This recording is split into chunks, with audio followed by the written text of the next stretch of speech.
It's my pleasure to introduce our speaker today, one of our very own from PowerToFly here. We have Marina Zucchini, or Maru, and we are so happy to have her.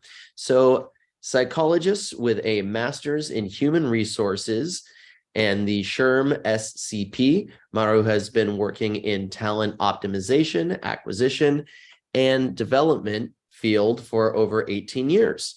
A strong supporter of women's empowerment and human rights, Maru advocates for inclusion, equity, and belonging of diverse talent across the world, committed to making a social impact and building a more inclusive and loving world for everyone. I think that's something we can all support and get behind and join.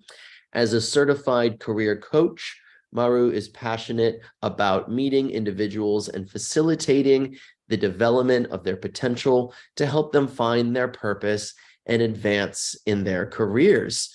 Welcome, Marina. How are you today? Hi. It's always funny for someone else to read my bio, but it's very, yeah. And I try to keep it with what I stand for more than what I've done. But yes, hi, everyone. So excited to be here. I love Chat and Learns. Yeah, thank you, Hunter, for being here with us. Thank you, everyone, for joining. Of course. I love that. For what I stand for, than more than what I've done. It's really keeping it in the now and the present and forward trajectory, which I just love that. So on that note, talking about forward trajectory, we're going to be talking about how to stand out with stronger resumes. And these are our top tips, tip of the tongue of top tips, job seekers today, lots of alliteration.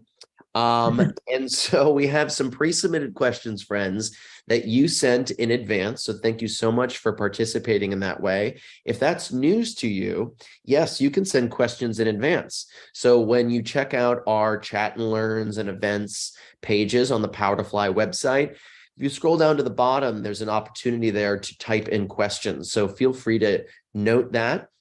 And if you'd like to ask questions over the next half an hour chat, you can drop it in the chat publicly or DMing me.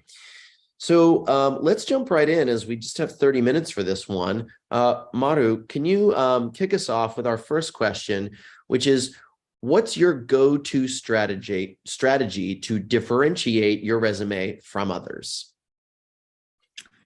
Okay, that's a nice question. I think that a lot has to do with, I promise that I didn't rehearse this before, but what I just said about being yourself and bringing your uniqueness to your resume, and not being shy about who you are in a resume. I think that really helps to stand out.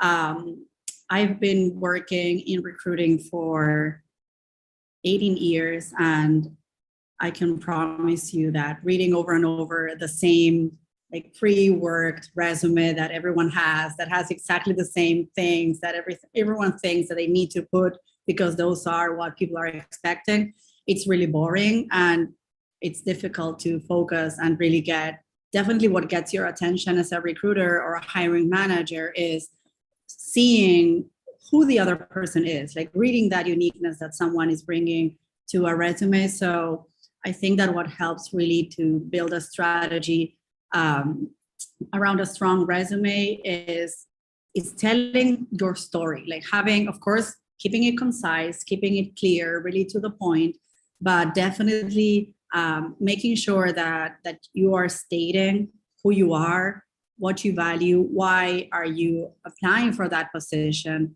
and making sure that you show those values and those skills that you have that go a bit beyond, tying those skills that you have, those strong abilities that you bring to the table, and what makes you different from others. So you might be, I don't know, a project manager, but if you've done different things in the past, or you've studied something different, I know you were a psychologist and you decided to, or a teacher, and you decided to go into project management, bringing in those things that make you different, those different skills and experiences that can make you stand out, and of course, linking them to what the recruiter or the hiring manager is expecting to see in your resume. I think that really helps to start off with a great resume. So that first summary section at the top, that's where you get the chance to,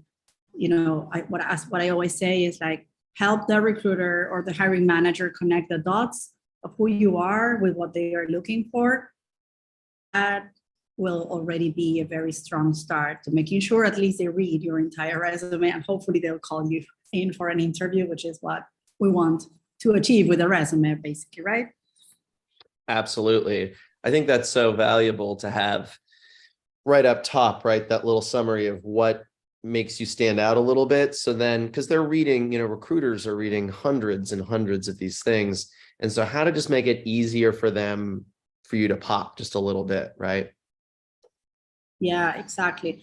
Having that, and also what helps to that same end is also adding that kind of headline below your name that can kind of give that, as I say, it's the title to your resume. So you're putting a title to who you are. You're writing a quick synopsis. So think of it as if it were a book. Of course, it's not. Please keep it short. But the idea of helping the reader understand what is it that they're going to find in that 1 or 2 pages that you're going to submit in your resume. So if you're applying to a specific role, try that title in your resume, that headline, to summarize who you are and tie it again to what the role is that you're applying to. That really helps to make sure that you are in the right track and you're showing that you would be a good fit for what they are looking for. Yeah, I like the analogy of the book, and it's the story of you. It's kind of like the back of the book, right? When you're just like, what is this book? Yeah. Yeah, I know that. Yeah.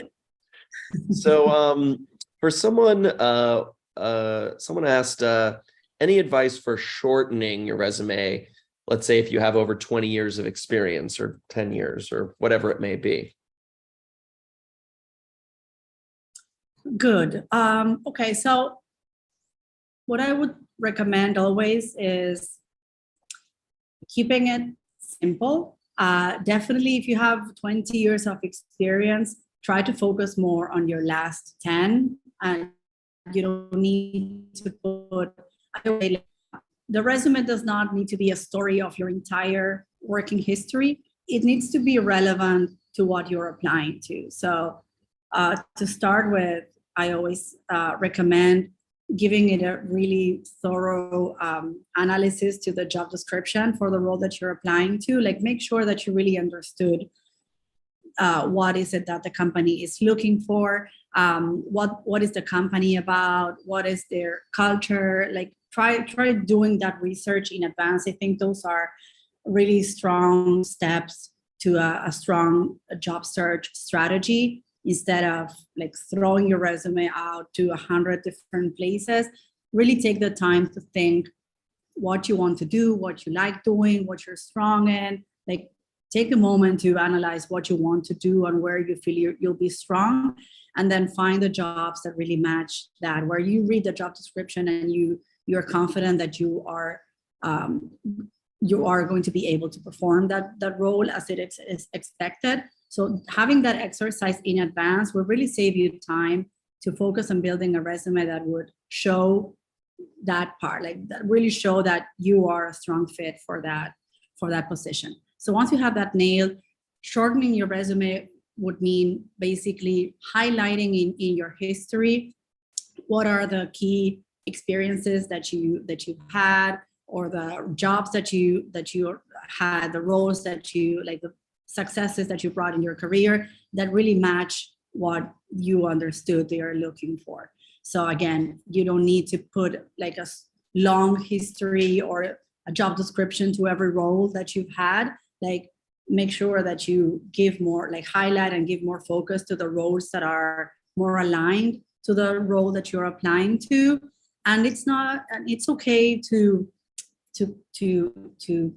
comprise, like there's another word for this, but to make shorter, to put together stuff. For example, if you've been 10 years of your 20 years of career have been in your own freelancing job or a gig or a consulting that you had on your own, it's okay to put all that together as if it were only one job, and just mention the key projects that are more aligned to the role that you're applying to. For example, if you've been working the past 8 years in the type of role that you want to apply to, but the previous 10 were in a different field, it's not that you can remove them, or you can just add one line that says prior, like this year to this year of experience as a teacher, for example, and just add 2 or 3, like the major, if it were a company, if it was a institution, or just a job title that you had, like a more generic job title from that background, in case you just want to show that you have working experience of over 20 years, but the relevant detail that you want to show is what matches more the role that you're applying to. So those are some tips that you can use to still be truthful to your background, but also don't spend a lot of time and space and pages detailing everything you've done before, if it's not relevant to the role that you're applying to, because they're not going to read it, basically. So don't waste time there. That's the truth. You want to save yourself and them time. Yeah, definitely. And you will have time. Like I always say, the resume, for me, a resume is like that presentation card that will confirm to the recruiter that it's worth giving you a call and setting up an interview. So what you need to do is make sure that they will understand how good of a fit you'll be, and then call you in for an interview. And then during the interview, you will have time to talk more about any detail, answer the questions they have. If they are wondering about anything in your background and they want to ask, you'll have the interview to talk more about it. But make sure that the resume will get you to an interview. Right. You just want to get in the door, the digital door these days. Okay, great. So someone asked, how can you make your resume stand out when you don't have a college degree? And what's the best way to include independent learning in our resume? Okay, cool. So I think this is a lot like, so I'm based out of Argentina. I work a lot in Latin American space, but also North America and Europe. And I'm finding that a lot of things that in the past were very culture-wise, now it's becoming a bit more standardized.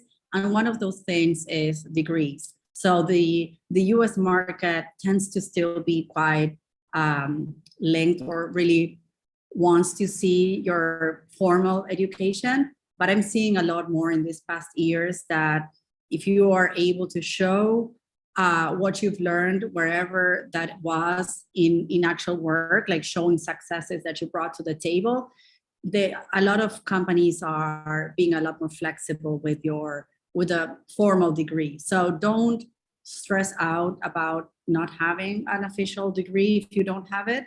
I think it's still worth, like, I think that what the key is of showing some education in your resume is showing that you are invested in your career, that you are serious about what you're doing, that you've taken the time to learn more, that you are interested in continuously keeping updated to the market needs or whatever new literature is out there. So I think thinking in those terms will really help you also understand that whatever you've done, doesn't matter if it was at the Ivy League university, whatever it was, I think it still works towards that goal of showing your investment and your passion or your interest in education, in learning, in keeping current to what it needs. So I would still keep it, like, going to a specific answer, I would still keep an education section,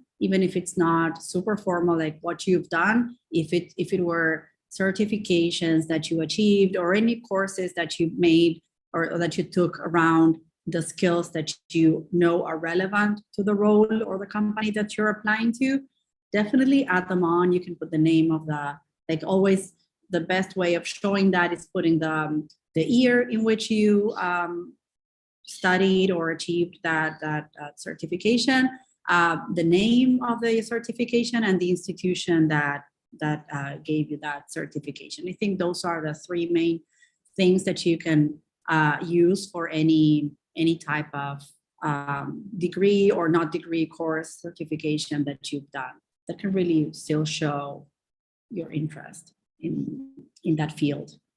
And you can, of course, if you feel like the education piece is not your strongest, start because you have, let's say, a lot of experience working, and maybe you didn't have time to finish your degree or whatever. So don't start with your degree. Like, start your resume with your profile summary, your work experience, and then your skills if necessary, and keep the education at the bottom. So they will probably go and look for it, but at least they've already fell in love with everything that you've written on top. Love that. I'm going to throw a curveball at you. When we were talking about earlier, when you're those little standout moments on the top in the summary, what are some of the things that you've listed in the past for yourself that helped you about your trajectory and who you are? Okay, cool. Like that. So I think that, of course, what you read in that slide is might be too long, but definitely showing what you're passionate about, what you advocate for. I think in my case, like when what I think that I've always leveraged a bit, I think it's the experience of working internationally, or working with other countries, or working globally. Like those type of things, I think, have always helped to show a bit about who I am, like someone that is adaptable and flexible to different circumstances, different cultures. I think that sometimes just saying one sentence gives already conveys a lot more meaning than just that. Like I can say I have experience working globally, and that can already mean that I am flexible, I'm adaptable, I am comfortable working with people from everywhere, like, without saying all of that. Like just with one sentence, you already are saying a lot. So I think that can be an example. And I think that speaks a lot more to someone than just listing all your certifications and all your achievements. Like you still mentioned, if you, like, it took me, I am proud of the effort of achieving my certification. So I want to mention them as well, but I won't put the focus on that. I prefer to speak more to what I've done and what I care for, and values that I can bring. I think that speaks a lot more to my character and who I am and what I can bring to that company precisely. That helps. I love that. Thank you for sharing that. I think it's helpful to hear the practice in context and how you're doing it. That's super great. Thank you. Someone asked, is it better to have keywords / skills listed in their own section or within each role description? Okay, so we're getting into a good topic that everyone is always nervous about, which is like the ATS and what are those artificial intelligence reading my resumes. And it's true, they exist in the US market a lot more than in others, I think. Because there are so many different tools to use. But I would say that still, even all of that exists, like the AI for screening and for interviewing, and there's a lot of technology around the recruiting tools. Still, recruiters remain. So there is still a human at some point in the process that will be reading your resume or deciding what to do with your background, with your resume. So never think it's only robots that will decide what to do. So that being said, keywords are still important, and not just because an artificial intelligence will be able to read those in your resume, but also because humans, we all also scan quickly a resume, and we definitely will be looking for some keywords in your resume. So where to put those? Like, definitely put those. Basically, that's it. Short answer. But where to put them? I would say that depends. So you don't need to be super repetitive. So you don't need to put the same word 11 times. I mean, that doesn't mean it will take you to the top of the search. more than how many times you are repeating your word. It's about where you're putting the word. For example, I'm thinking about LinkedIn. So I'm going it a bit, it's still a resume, but LinkedIn. The main keywords what the system will read first is the headline that you have below your name and the about section and the job titles. Those are the places where you want to make sure that you are putting the keywords, which keywords might be the same job title or very similar job title to the one you're applying to. If there's a specific, tool that they're looking for, make sure that you put it somewhere in those places. The industry, the big words around what you're looking for. In a resume, talking about keywords, mostly for like if you are applying to roles within more of a technical field, so in technology or even marketing, design, type of roles that really require certain specific tools and platforms and software. For those type of profiles, I actually recommend adding a section just for skills, that it doesn't need to be long. I typically, like below the summary, even before starting your work experience, you can have a section that says skills, and then have pick only the ones that are relevant to the role. Don't list every tool every tool you've worked with. Only pick, I would say, you can do 3 columns of 2 bullets, like 1, 2, 3, 4, 5, 6, for example, or 3, 3, 3 at the most. If you're a software developer or engineer, that maybe you need to put more. Otherwise, just keep it short and concise, and make sure, and those are the things that you can change depending on the role that you are applying to. So make sure that if you are in those fields where more technology is being required or specific tools, you can add them there. Otherwise, you can, if it's only 1 or 2, you can definitely then just mention them when you are describing the roles that you had, like your past experience, and just mention it. Don't put just a bullet that says proficient with Google Drive. Like, just mention it in the story that you're telling about that experience that you had, that you worked with those tools that they are asking for.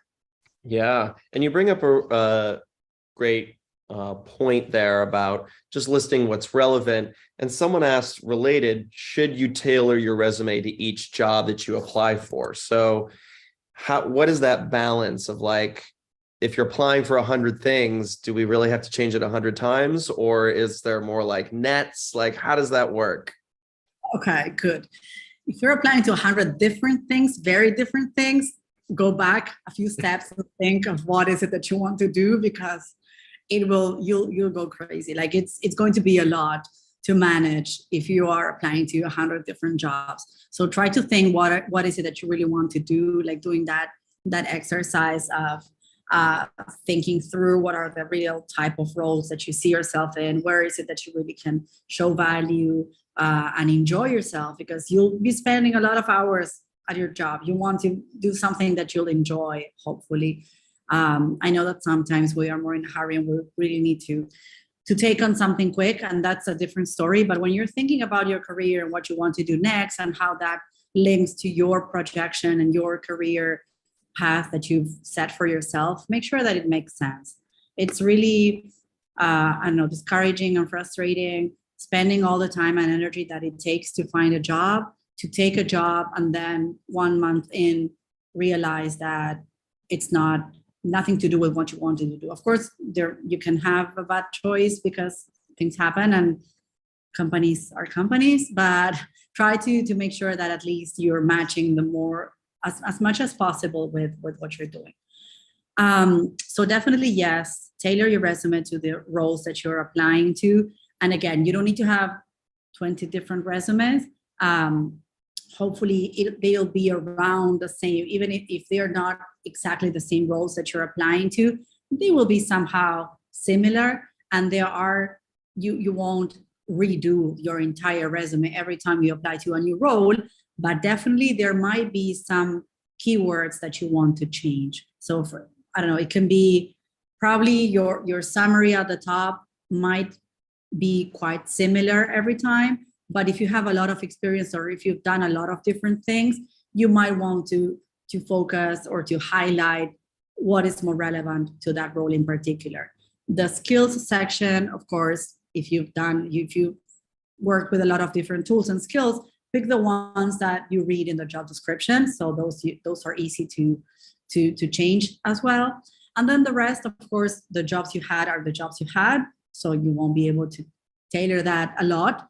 But maybe what could be eventually changed are if you want to mention the biggest achievements that you had in each position, which is what I always recommend doing. Like when you are listing your jobs, don't waste time adding an entire job description of everything you've done, but pick your wins. Pick what are your successes. What is it that made you special and a good fit for that role? Like what is it that you brought to the table for that specific position, and speak to that. And those will probably remain very similar. But if there are different projects that you led and you want to mention one or the other, depending on the role, because you find it more relevant to the position that you're applying to or to the type of company or culture, then those you can have maybe 3 or 4, and then maybe remove 1 or 2, depending on the role that you're applying to. Awesome. Well, if you can believe it or not, we're almost out of time. This little espresso shot session with our 30 minutes. I had several questions about career gaps and breaks. So if you could just give us maybe a quick little hot take on, should we list it? How do we list it? And is there judgment around it if we do list it? Some people had some concerns around that, like, oh, I had maternity leave, so I have kids, and that might be a turnoff for some employers. I always say this, never feel ashamed about who you are and the decisions that you've made in your career, in your life, because don't allow people to judge your decisions. So I would be straightforward. Doesn't mean that you need to put like from here and here was on maternity leave. Just follow the thread of your experiences and put the dates that are truthful to what you've done. And if there's a gap, they will ask you about it in the interview. If they want to know, like, hey, I see that you finished this role in 2010, and then this other one started in 2012. Were you out of a job? Like, and I don't know how they'll ask that politely. And then you can say whatever you want, as much as you want to disclose, and you don't need to tell all the details of what happened. You can say, I took a personal leave, I took a sabbatical, I needed time to think of what I wanted to do, I was taking care of someone, like whatever you want to say. And again, don't feel pressured about saying more than what you feel comfortable saying. And also take that as an opportunity to think about what is the company really focused on? What is it that they want to know? Because if they already are judging you in the interview process, think twice if that's the kind of company that you want to join. That's food for thought. Awesome. Food for thought from Marina Zucchini. I love that. Well, how can folks stay connected with you? We didn't get to answer everybody's questions. I'm sure they would love to reach out and ask you more. What's the best way to do that? You can find me on LinkedIn very easily. I don't think there are a lot. Well, there are a bunch of Marina Zucchinis in the world, but I'm in Argentina, and you'll see my picture. It's the same in the other one. Feel free to reach out to me there. And if you ever need also help with career coaching, feel free to book me as well. But yeah, we can connect there. That's the easy way. Awesome. Well, it was such a pleasure to get to chat with you, and thank you all for your participation. Feel free to check out the PowerToFly website, where you can see other upcoming chat and learns, and also you can check out our backlog of so many amazing talks. And Marina Zucchini, round of applause. Thank you so much. And I hope we get to do it again soon. Yes, me too. Thank you, everyone. Hunter, a pleasure. Thank you.